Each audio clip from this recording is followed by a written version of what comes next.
20 de novembro, Dia da Consciência Negra. Epa, pera lá, 20 de novembro já passou. É verdade, já passou. Eu queria ter gravado este vídeo no dia, mas eu estava bastante gripado naquele dia, fora de ação, fora de combate, não me foi possível. Então, estou fazendo agora, antes tarde do que nunca. Eu queria comentar sobre o Dia da Consciência Negra. Um dia importante. Aliás, 2024, pela primeira vez na nossa história, o 20 de novembro foi feriado nacional.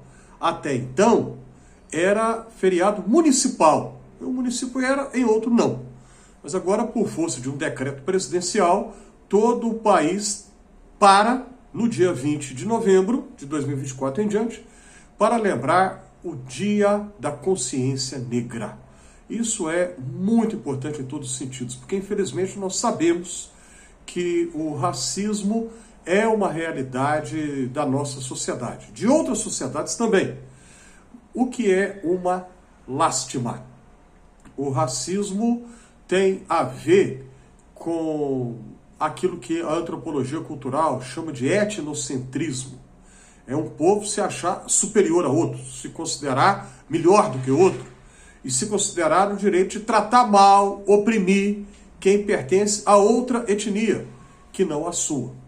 Para usar agora uma palavra da tradição bíblica, isto é pecado. O etnocentrismo e o racismo são marcas daquilo que a Bíblia chama de pecado. Pecado que o ser humano comete contra outro ser humano. E ao pecar contra outro ser humano, está pecando contra o próprio Deus. Agora, você já parou para pensar em quantas vezes a Bíblia fala de pessoas negras? Fala e pessoas negras, homens e mulheres, negros, negras, têm uma importância na Bíblia, porque são citadas, essas pessoas são citadas de uma maneira positiva, ocupando papéis importantes na história da revelação bíblica.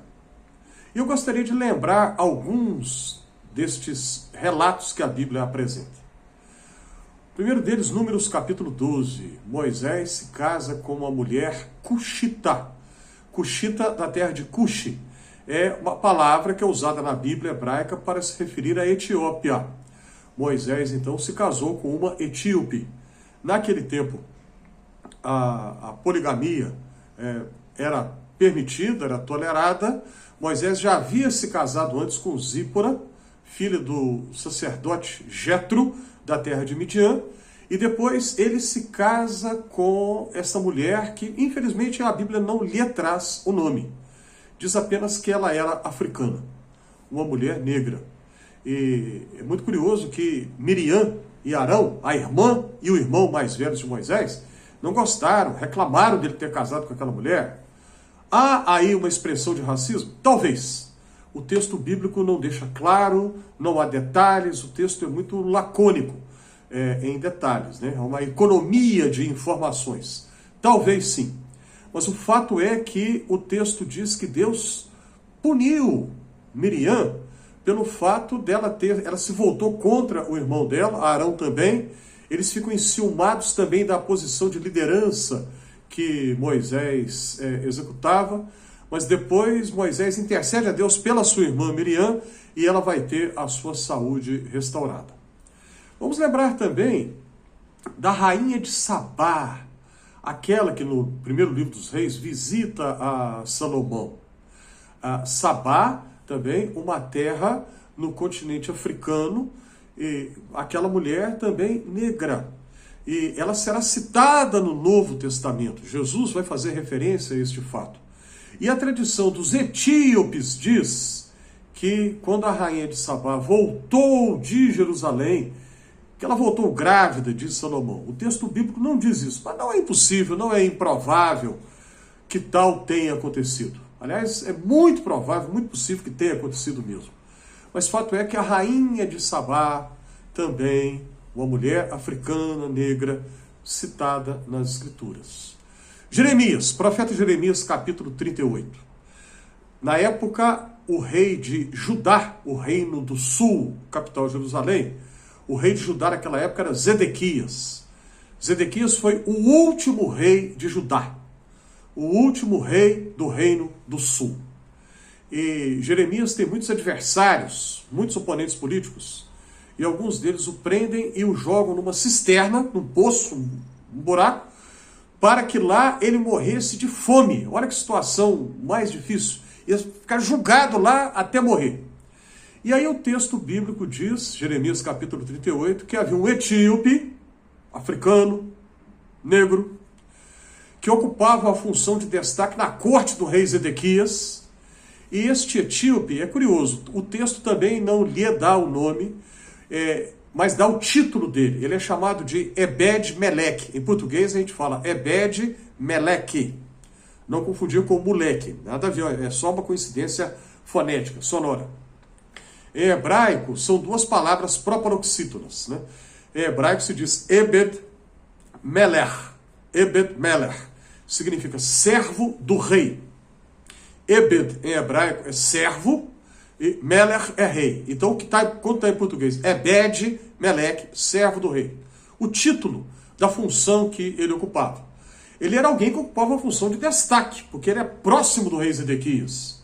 E ele procura o rei, intercede a favor de Jeremias e diz o que os inimigos dele haviam feito com ele, com o profeta. E o rei, então, dá ordem para que Ebed-Meleque vá lá com outros empregados do palácio e tirem Jeremias daquele poço e cuidem dele, tomem conta dele e não permitam então que o mal que os inimigos de Jeremias haviam intentado contra ele se concretizasse. Ebed-Meleque, um homem africano, negro, que salva a vida do profeta Jeremias. E finalmente eu gostaria de lembrar Atos capítulo 13, a descrição da liderança da igreja de Antioquia da Síria. E o texto, capítulo 13, começa falando dos líderes daquela igreja. E entre tantos, há um que é chamado Simeão Níger. Simeão, por sobrenome, Níger. Níger significa negro. Ele era um africano ao sul do deserto do Saara. Ou seja, ele estava muito longe da sua terra natal. Acabei de falar aqui que Antioquia é na Síria, Oriente Médio. Este Simeão viera de um país ao sul do deserto do Saara, ou seja, ele está muito distante da sua terra, mas ele é um dos líderes da igreja de Antioquia.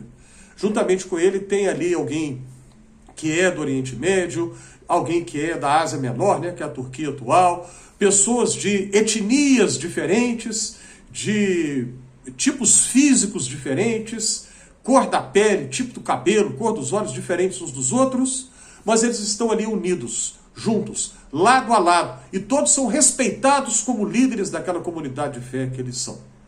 Biblicamente falando, não há espaço nem lugar para racismo nenhum, para etnocentrismo nenhum. Essas são atitudes condenadas, porque são pecaminosas. E eu vou repetir o que eu disse no início. Quando o homem peca contra o homem, quando o ser humano peca contra outro ser humano, está pecando contra Deus. Porque João apóstolo disse, né? Se eu não amo o meu irmão a quem eu vejo, como é que eu vou amar a Deus que eu não vejo? Pense nisso. Se você acha que esse conteúdo faz sentido, vá logo de uma vez clicando na mãozinha do joinha, coloque nos comentários as suas impressões, o que você acha disso? Ajude a compartilhar esse conteúdo, inscreva-se aqui no Fé e Café, e se você já se inscreveu, minha gratidão para você.